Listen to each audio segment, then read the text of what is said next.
Diantre! Encore une vidéo.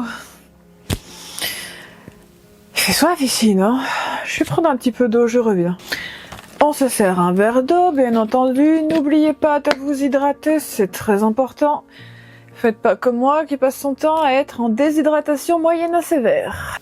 Bienvenue dans une vidéo qui sera orientée vers tout ce qui va concerner le lead, la dirigeance et surtout comment être un bon leader et comment ne pas être juste une sombre merde qui s'assoit sur un trône et pense pouvoir diriger son entreprise, son empire ou son pays, comme si au final c'était un enfant roi qui ne devrait peut-être pas s'asseoir dans une place à responsabilité mais davantage dans une crèche.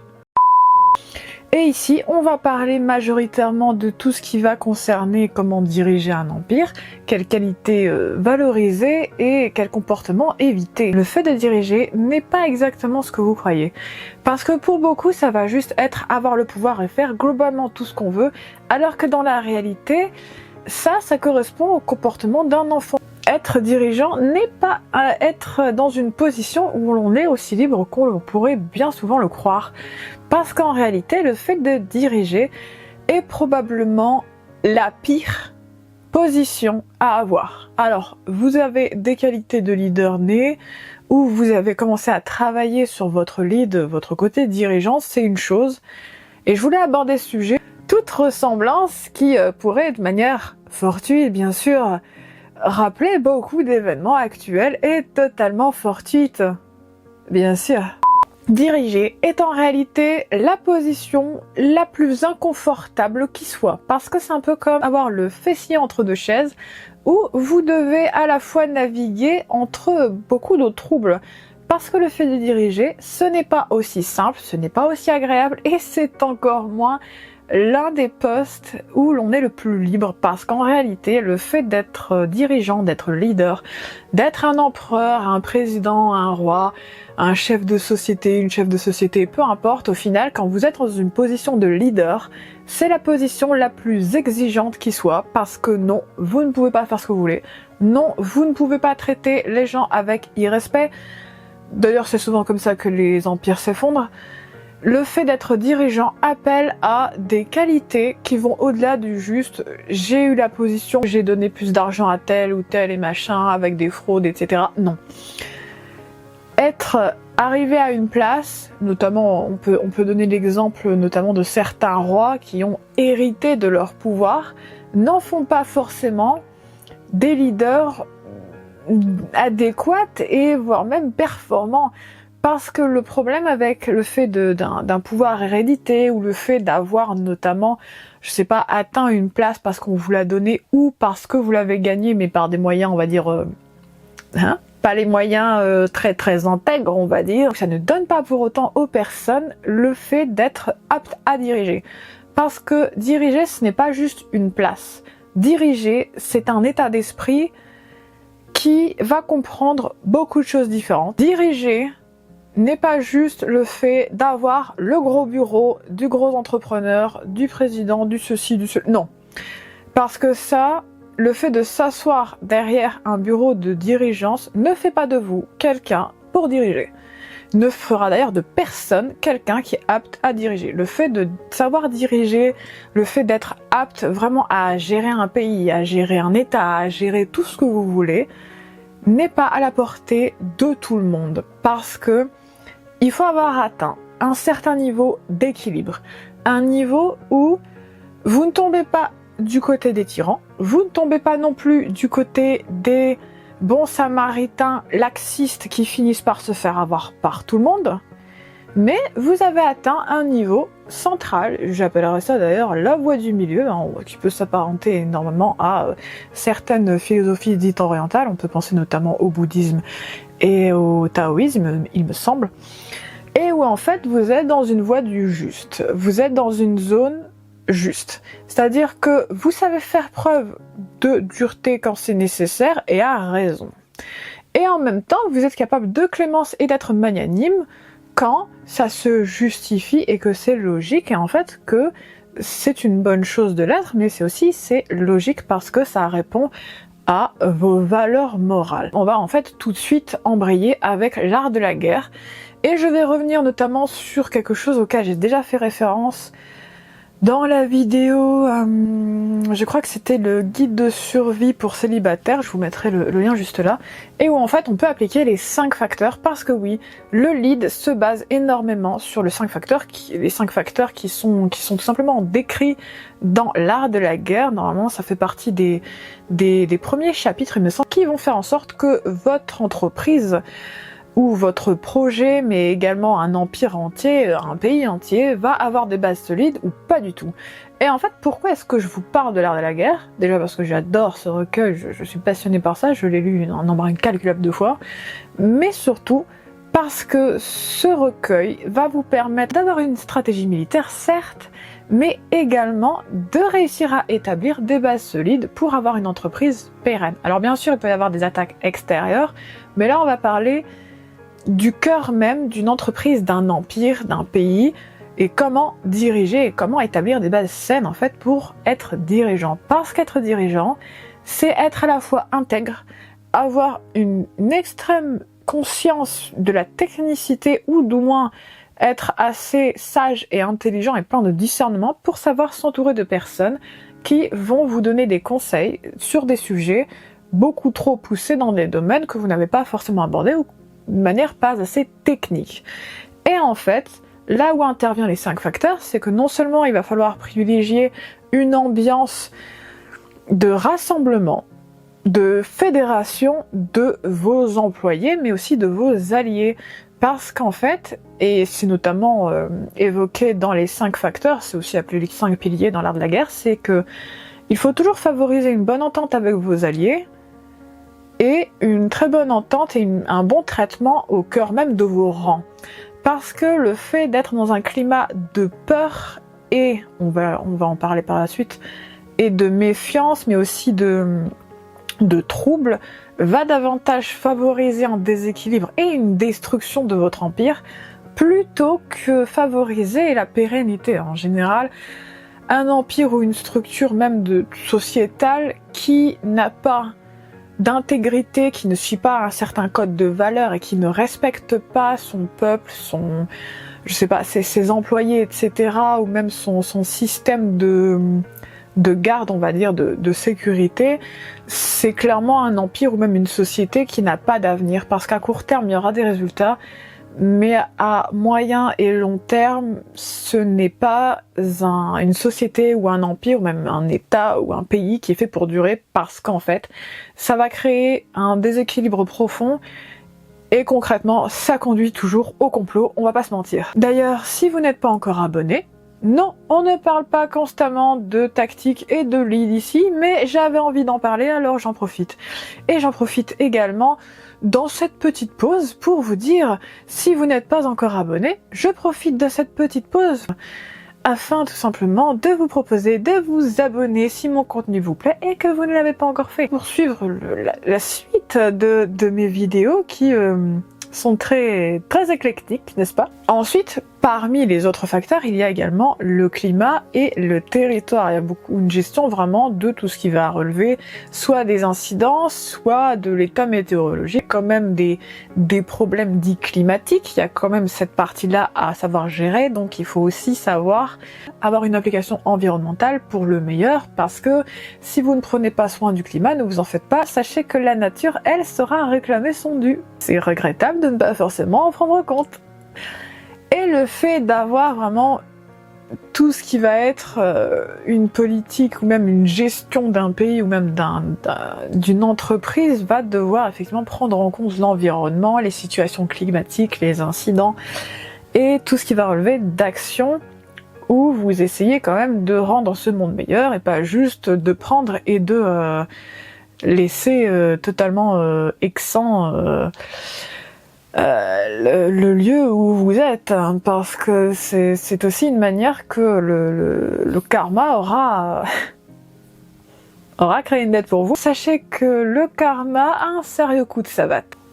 Et parmi les 5 facteurs, il y a également le fait d'entretenir en fait un climat d'intégrité, parce que dès lors où il y a de la corruption dans un pays, dans un empire, dans une société, en fait, c'est aussi l'un des meilleurs moyens de briser des stabilités internes, tout simplement parce que dès lors où vous avez un problème de corruption et vous n'avez pas, en fait, de bonnes intentions, que le but c'est vraiment juste de s'enrichir, sachez que c'était le meilleur moyen autrefois pour que les générales périssent le plus vite, parce que tout ce qui relevait de la vanité et de juste de gagner pour gagner, d'étaler son pouvoir, etc. Eh bien en fait ça conduit très souvent à l'effondrement, parce que le fait d'être fier d'un travail d'équipe, parce que oui, une entreprise n'est absolument rien sans son équipe, sans ses employés, ni même un empereur n'est absolument rien sans son peuple. Et ça, c'est quelque chose qu'il faut retenir, parce que le fait d'être au pouvoir, sachez que être au pouvoir n'a aucune signification si vous n'avez pas un peuple derrière vous. Parce que ça veut dire que vous n'avez ni armée, ni système de santé, ni peuple à gouverner. Et en fait, ça revient à dire que oui, vous êtes un loup solitaire, mais vous n'avez pas de pouvoir, vous êtes juste un con au milieu d'une forêt. Le fait de ne pas considérer son peuple et le fait de vraiment les considérer comme très très accessoires, ça revient à être un con au milieu de ruines. Parce qu'en fait, il n'y a rien à diriger quand on est tout seul. Et qu'on s'isole soi-même par des comportements irrespectueux ou dangereux.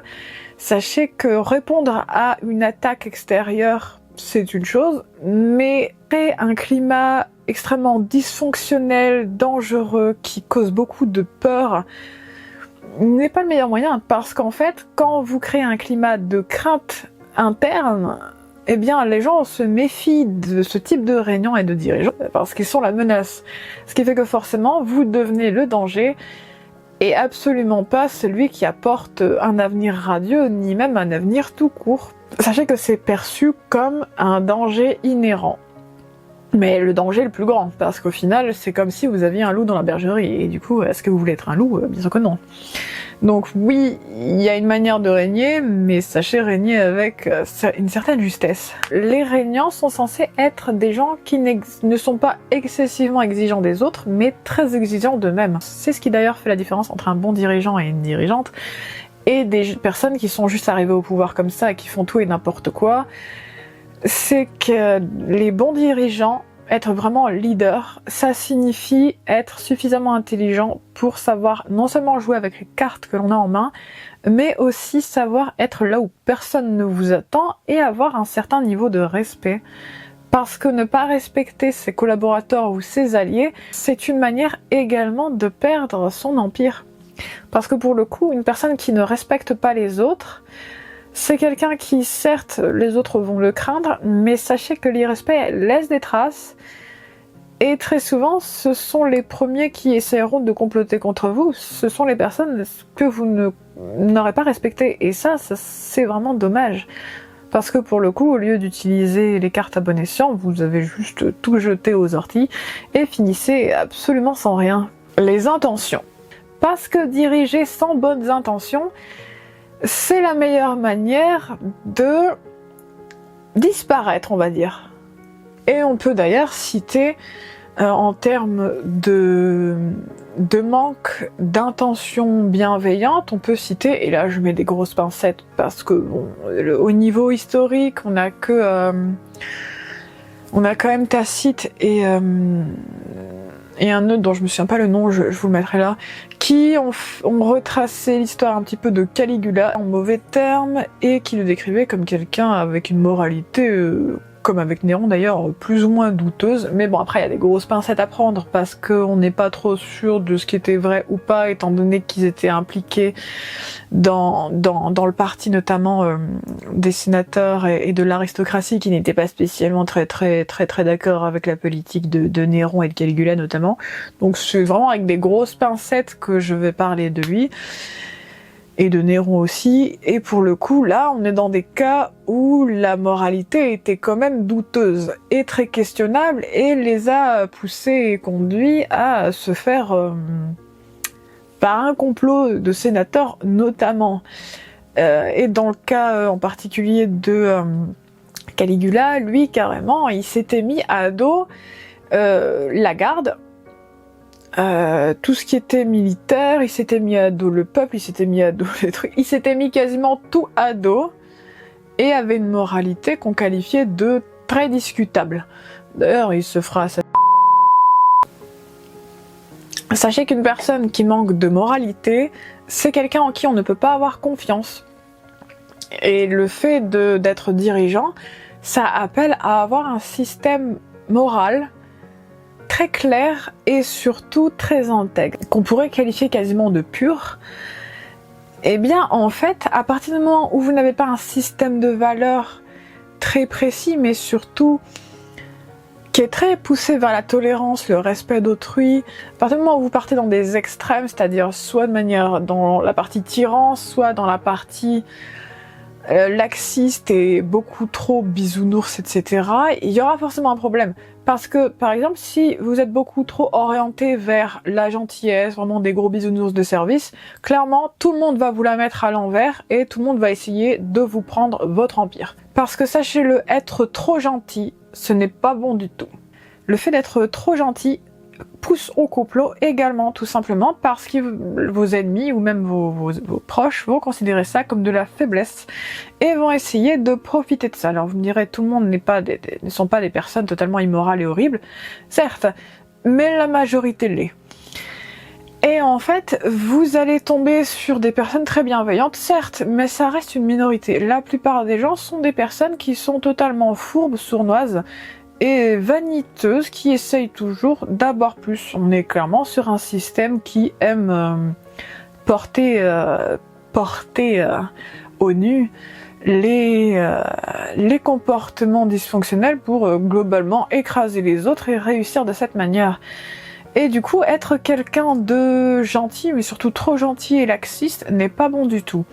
Alors qu'à l'inverse, être un tyran, eh bien en fait, ça va vous apporter aussi des problèmes. Alors effectivement, tout le monde aura peur de vous. Cela rappelle notamment Caligula qui disait qu'ils me haïssent pourvu qu'ils me craignent.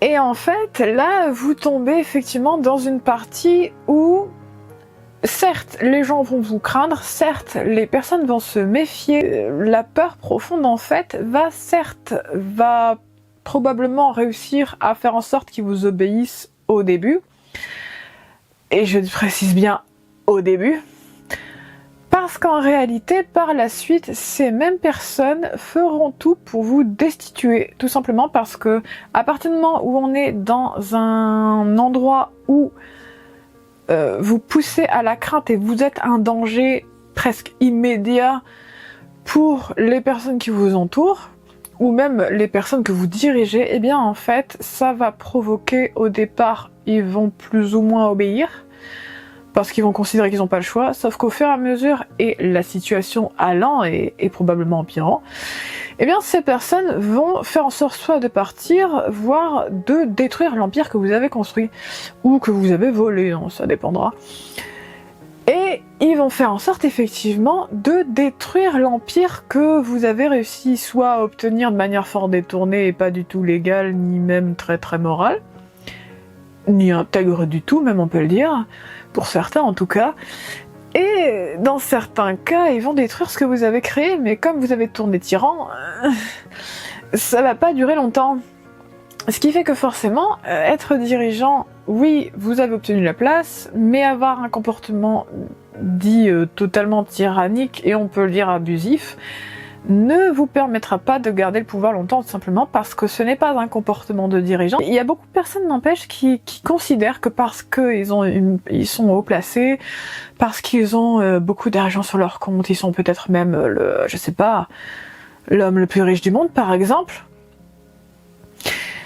eh bien, ils pensent pouvoir se permettre tout et n'importe quoi, comme si, au final, juste parce qu'ils ont réussi à obtenir une certaine position, même si c'est par des efforts, le fait d'être leader, le fait d'être quelqu'un de très révéré, d'être quelqu'un qui est vraiment très très bien placé, ne permet pas en réalité de faire tout ce que vous voulez, parce que le fait d'être dirigeant implique d'avoir non seulement de l'intégrité, un système de valeurs fondé sur de bonnes intentions. Bon, vous me direz, l'enfer est pavé de bonnes intentions, certes, Mais il y a des situations où on sait très bien que c'est des mauvaises intentions et où il y a de la stigmatisation, des choses comme ça.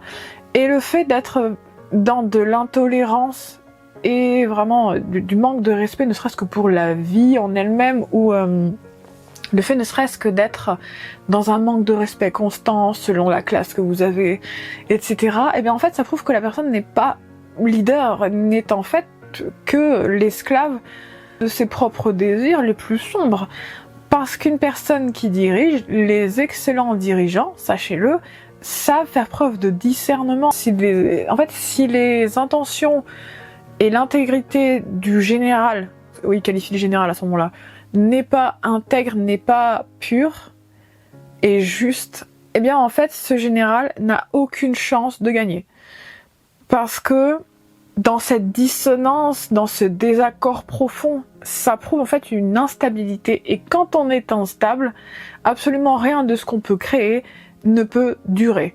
Oui, vous pouvez avoir des gains sur l'instant T ou même sur les prochains mois, mais à terme, quoi qu'il arrive, le fait d'avoir établi une stratégie, une société, un empire sur une idéologie qui non seulement manque d'intégrité, de discernement, de sagesse et de bienveillance, parce que oui, on peut être juste et bienveillant, mais à partir du moment où vous n'êtes ni juste ni intègre, n'avez aucune valeur morale pour la vie ou pour les autres, que vous manquez de tolérance, que vous manquez vraiment du minimum syndical, même ne serait-ce que pour être qualifié d'humain, si vous n'avez pas tout ce qui relève vraiment de l'empathie, et d'un véritable esprit de justesse intègre.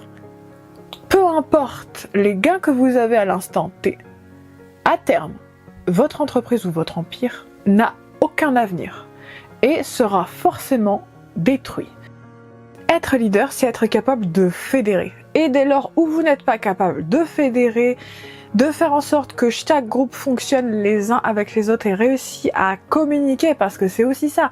Être leader, c'est communiquer, être capable de faire interagir absolument tous les groupes de manière plus ou moins idéale et de faire en sorte que aucun parti, aucun groupe ne se sent lésé. Si un groupe ou plusieurs se sentent négligés, voire tous en même temps, en fait, ça conduit très souvent à la mutinerie et au renversement et au complot, etc.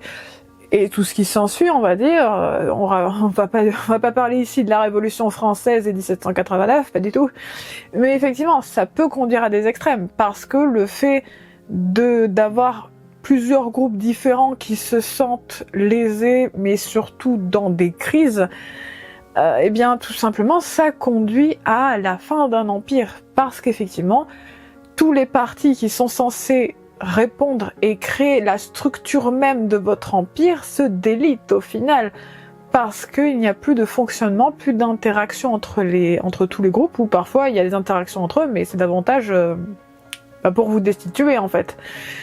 Et le problème, c'est que dès lors où plusieurs groupes se sentent bafoués, on va dire, eh bien forcément ça conduit au conflit interne, et ça en général c'est de l'implosion et la destruction totale d'un empire, d'un pays, d'un état. Ça peut être vraiment même une société, parce qu'en fait, votre structure n'a plus de solidité, n'a plus de coalition, parce que vraiment, un empire, une société, une association, un groupe où vous avez un leader a besoin d'une structure solide.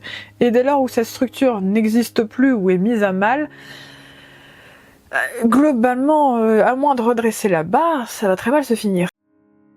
Effectivement, le fait d'être leader va appeler à avoir des qualités. Et ces qualités, ça va être des qualités, somme toute fort basiques, mais que tout le monde n'a pas. Parce qu'effectivement, il y a des leaders, et on ne va pas du tout de citer de nom ici. Comment dire ça ? Égocentriques, qui sont totalement narcissiques, égocentriques, et qui au final suivent l'appel du gain, mais également l'appel du pouvoir, l'appel du gain, l'appel de, allez savoir, de la vanité, de l'égocentrisme, de l'immaturité. Il y a tellement de qualificatifs possibles que je vais m'arrêter là. Sinon la vidéo elle va être beaucoup plus longue. Et en fait, à partir du moment où vous avez des qualités qui sont très instables et qui poussent davantage à des crises d'adolescence ou à des crises de caca nerveux, pas besoin de donner de nom, je suppose que tout le monde voit exactement le type de personne dont je suis en train de parler. Et le fait d'être quelqu'un qui, par exemple, pense pouvoir décider d'absolument tout et de n'importe quoi et effectivement signer, je sais pas, une centaine de décrets en 2 heures, par exemple,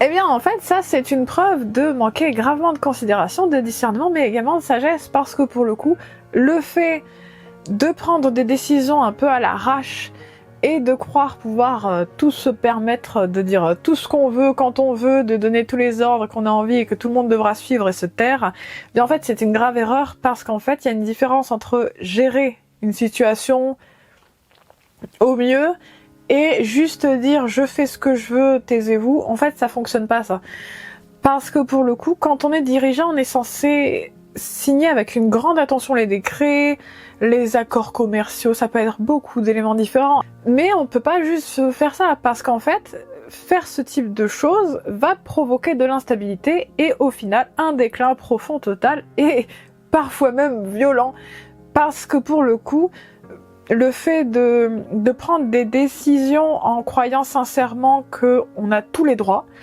juste parce qu'on a la place de leader, c'est une erreur. Parce qu'en soi, quand on est un leader, on est capable de discernement, de sagesse, mais également d'une écoute et d'une empathie, des qualités sociales et sociables qui nous permettent tout simplement de voir si une idée est bonne ou pas, ou s'il faut la modifier.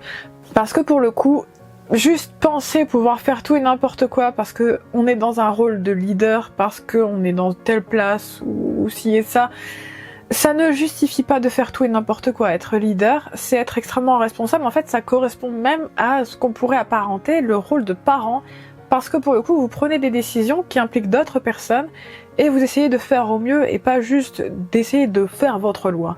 Et c'est ça la différence entre les leaders nés et des tyrans immatures ou même juste inutiles qui brassent du vent et voire même se tirent une balle dans le pied.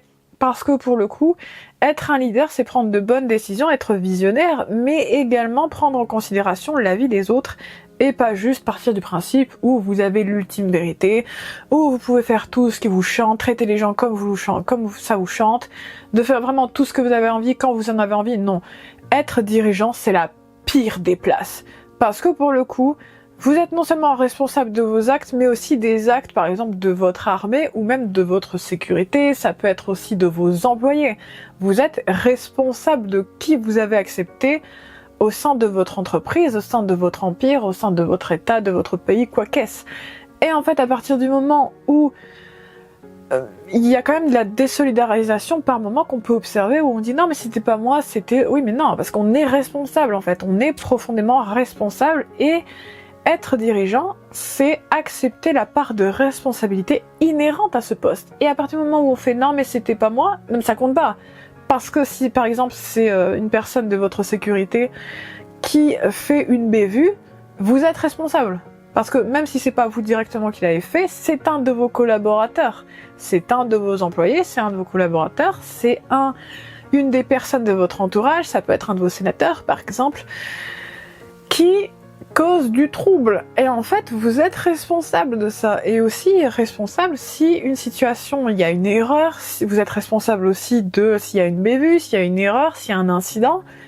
Il y a une responsabilité inhérente. On peut pas juste dire non mais c'était pas moi, c'était un de nos employés. Bah non, parce qu'en fait, même si c'est un de vos employés ou une personne de votre peuple, vous restez quand même responsable, plus ou moins en tout cas, et pas juste dire oui mais c'était pas moi machin. Ou même il y a beaucoup quand même il y a quand même beaucoup de leaders ou de pseudo leaders, on va dire, de leaders autoproclamés ou de leaders, on va dire, qui pensent pouvoir faire tout et n'importe quoi et ne pas assumer leurs actes ou même leurs erreurs, qui disent ouais mais c'est pas moi ou c'était il y a longtemps. Mais ça compte pas, parce qu'en fait à partir du moment où vous êtes un leader, vous allez avoir beaucoup de responsabilités, et ça va pas juste être s'asseoir à un bureau et dire toi tu vas là, toi tu vas là, toi tu vas là, toi tu vis, toi tu vis, toi tu crèves.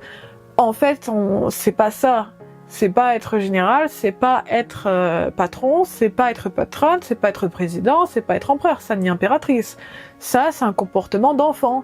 Parce que le fait d'être un leader appelle à davantage que juste dire toi tu fais ci, toi tu fais ci, toi tu fais ça. C'est pas ça. Vous êtes censé pousser à la collaboration, pousser à l'entraide, à la coalition, à la fédération. Un leader fédère, un enfant dissout. Parce qu'un leader fédère, alors qu'une personne immature et égocentrique qui a beau avoir réussi à atteindre un poste à responsabilité et à lead, c'est juste quelqu'un qui n'est pas à sa place. Parce que pour le coup, être dirigeant, c'est être quelqu'un qui n'a pas d'ego. Parce que le fait d'avoir un ego surdimensionné et vivre vraiment juste pour le pouvoir et pour l'argent, c'est la meilleure manière de prouver à quel point vous n'êtes pas à votre place. Parce que être un leader appelle à des qualités humaines très rares. Parce que pour le coup, vous êtes capable de voir tous les angles de vue d'une situation, ou à peu près, ou en tout cas, dans le cas échéant, vous entourez de personnes qui ont la technicité nécessaire pour vous apporter un nouvel éclairage qui vous permettra de mieux percevoir la situation. Et pas juste de dire je sais tout, je suis parfait, etc. Alors que pas du tout. Personne ne peut être apte à gérer tous les domaines et d'un point de vue technicité presque absolue. Parce que ce n'est pas possible. Et il y a beaucoup de dirigeants qui donnent des avis alors qu'au final ils n'ont pas le discernement nécessaire pour savoir là où ils sont forts et là où ils ne le sont pas et s'entourer de personnes qui sont assez intelligentes pour y arriver. Et diriger, c'est avoir le discernement également de voir ce que l'on peut faire et ce sur quoi on n'a pas d'interaction possible. Vous savez, il y a quelque chose que je dis assez souvent, et c'est tout simplement que par moment, on a le choix de l'action, alors qu'à d'autres, on a uniquement le choix de la réaction. On ne peut pas avoir un contrôle absolu sur tout, et la sagesse véritable et profonde, c'est celle de savoir faire la différence entre ce qu'on peut gérer et ce avec quoi on va devoir vivre et faire avec. Tout simplement parce que si l'on n'arrive pas à percevoir ces deux éléments différents-là, cette véritable distinction profonde, eh bien alors on n'est pas apte à diriger, tout simplement parce qu'on pense pouvoir avoir un contrôle absolu sur tout et tout le monde, alors que c'est une illusion. Le contrôle absolu n'existe pas. Ça revient presque à croire, sincèrement, que vous pourriez dire quelle feuille va tomber d'un arbre et réussir à les contrôler. C'est impossible. Et de la même manière que je vous donne cet exemple, vous ne pouvez pas contrôler absolument tout dans votre vie. C'est d'ailleurs le principe même du lâcher-prise. On ne peut pas avoir un pouvoir absolu et un impact absolu sur absolument toute chose et toute personne. Parce qu'il y a des moments où vous allez être l'acteur ou l'actrice directe d'une situation donnée, et à d'autres moments, vous allez juste devoir faire avec les cartes qu'on vous distribue et avoir uniquement le choix de la réaction face à une action sur laquelle vous n'avez aucun contrôle. Et c'est normal, parce qu'il y a des moments où la gestion d'une situation ne nous appartient pas toujours. Et c'est pas grave, c'est normal, c'est comme si vous essayiez de contrôler la vie. Impossible. Et le fait de réussir à percevoir la différence entre ces deux éléments, ça fait de vous quelqu'un qui peut diriger. Parce que vous avez assez de sagesse, non seulement pour constater et saisir et accepter vos limitations, parce que oui, on a tous des limitations, c'est logique. On peut pas voler, tristesse, mais on peut toujours pas voler, n'empêche. Il y a aussi la partie de la manière de diriger. Il y a beaucoup de personnes qui, notamment les tyrans et les dictateurs, ou les personnes très abusives dans les sociétés, qui vont diriger par la peur, soit en poussant la peur de l'inconnu et de l'extérieur, alors que d'autres vont favoriser une politique ou une gestion beaucoup plus tournée vers l'humain, vers simplement la collaboration et l'unification, et le fait vraiment de valoriser le travail bien fait, de guider les personnes au cas où il y ait des lacunes, etc. Et en fait, il y a une manière de gérer qui est meilleure que l'autre, tout simplement parce que le règne de la terreur n'a globalement que peu d'avenir. Parce qu'en général, il y aura un moment où tout le monde va obéir, ou plus ou moins, mais au final, ça conduira forcément à la chute. Ça conduit forcément à la chute. Parce que pour le coup, on est dans une situation où la peur est dans les rangs, et à ce moment-là, il n'y a plus d'avenir, et globalement, c'est à ce moment-là qu'on disait notamment que on pouvait se faire poignarder au détour d'un couloir, parce que pour le coup, on est quand même dans une situation où, quand on est la menace d'un groupe entier, ou de plusieurs groupes, qui se rassemblent au final autour de vous, c'est comme ça que finit au final un peu la fin de Jules César. Il vaut mieux faire attention parce que être leader, c'est créer un rassemblement, une fédération, c'est réussir à fédérer, à faire collaborer tout le monde et non pas à créer de la dissension et au final de la méfiance et surtout de la rancune. Parce que pour le coup, être un dirigeant, ce n'est pas juste faire selon ses propres goûts, faire selon ses propres attentes, etc. Certes, il y a des attentes, mais diriger, c'est aussi prendre des décisions qui ne nous font pas forcément plaisir, mais qui sont nécessaires. Et c'est là où je voulais en venir, notamment avec le point le fait vraiment d'être dans une voie de milieu, c'est-à-dire que vous faites ce qui est juste, qui n'est pas forcément plaisant à faire, mais qui n'est pas non plus déplaisant à faire. Vous êtes vraiment dans un milieu où vous faites ce qui est juste, ce qui est bon pour vos employés, votre population, votre empire, et qui va vous permettre de grandir, d'évoluer, de faire preuve aussi d'un esprit visionnaire, certes, mais il y a des moments où il y a des situations difficiles à prendre et on les prend pas forcément de gaieté de cœur. Et c'est là où je voulais en venir, notamment avec le début de la vidéo, en disant que être leader, être dirigeant ou dirigeante n'est pas la meilleure place. Parce que pour le coup, vous allez devoir prendre parfois des décisions qui peuvent déplaire à vos employés, à votre population, etc. Mais pas parce que vous leur voulez du mal, mais parce que vous pensez que c'est la bonne chose à faire et c'est le meilleur moyen de garder la paix, mais également de garder une stabilité et pour le meilleur. Et c'est dans cette situation où parfois, certains groupes vont vous détester. Mais en général, on veille à éviter de prendre des décisions à l'arrache qui met en colère quasiment tous les groupes que vous êtes censés diriger et qui au final sont davantage des choix menés par l'ego plutôt que par un esprit de justesse. Et c'est là où un excellent leader de quelqu'un de tyrannique va faire la différence, parce qu'une personne qui est vraiment dans du lead, dans de la direction, de la dirigeance, les vrais dirigeants prennent des décisions non pas pour leur plus grand plaisir ou parce que ça les arrange ou quoi qu'est-ce, mais parce que c'est la chose à faire pour leur empire, mais sans non plus mettre en danger leur population ou leurs employés, ni même les situations avec leurs alliés, parce que pour le coup, il y a certains moments où les décisions qu'on peut prendre peuvent mettre à mal nos liens avec des investisseurs, etc. Et le fait de mettre à mal ces relations, en fait, ça met à mal l'empire que vous avez créé ou dont vous avez hérité.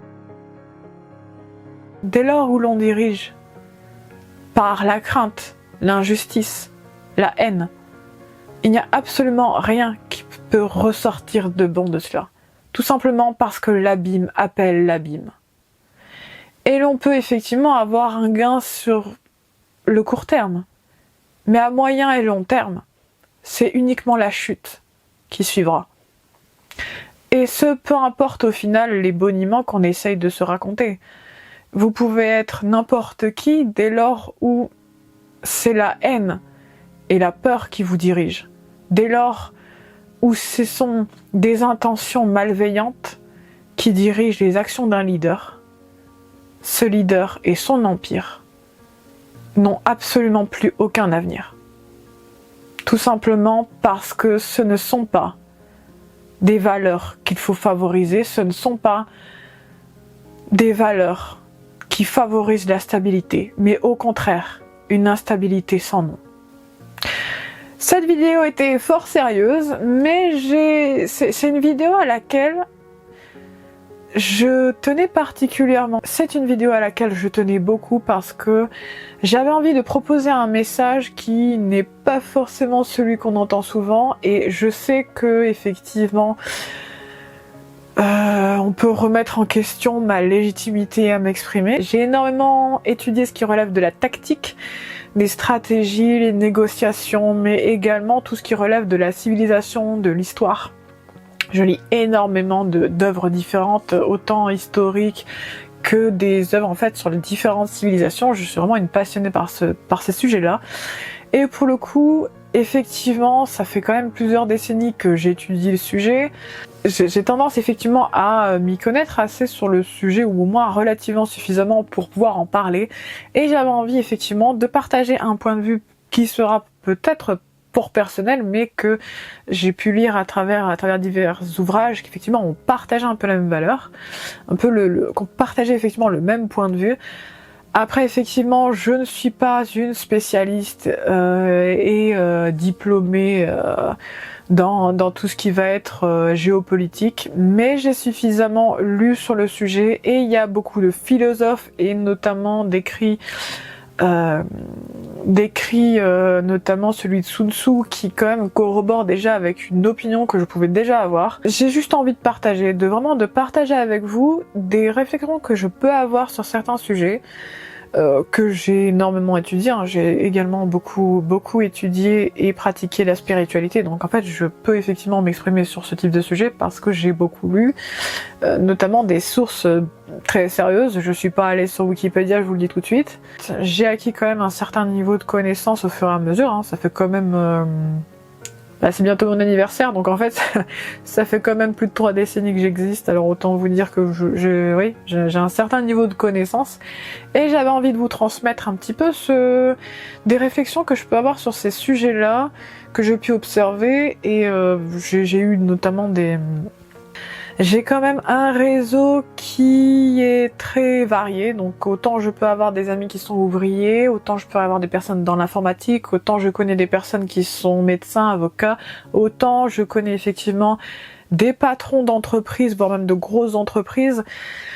Je citerai pas de nom ici, mais effectivement je m'y connais assez en tactique et tout ce qui va être de lead. Donc je peux effectivement m'exprimer sur ce sujet-là parce que j'ai un côté de leader naturel, même si c'est très involontaire très souvent, mais j'ai tendance effectivement à prendre cette posture très facilement parce que j'ai vraiment un côté très responsable et mature qui me permet effectivement directement de prendre cette posture sans même des fois qu'on me le demande. Je ne pense pas avoir la vérité ultime, je ne pense pas non plus être la personne la plus intelligente du monde, je sais très bien que je ne suis pas forcément la personne la plus regardée, la plus lue, etc.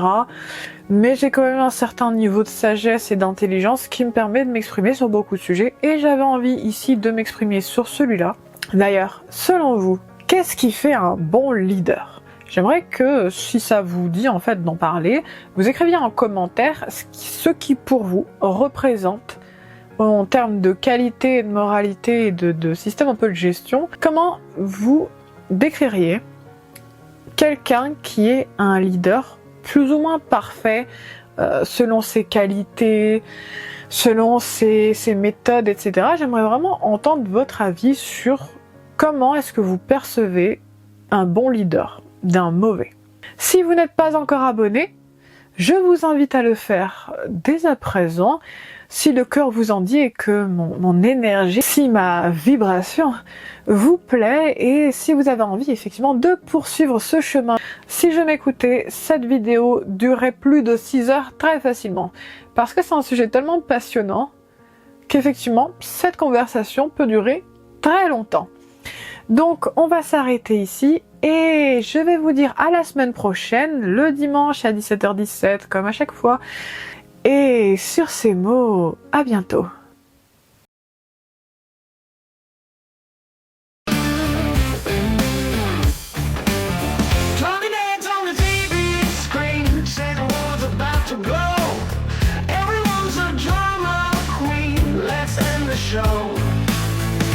Press the button, stop the chatter.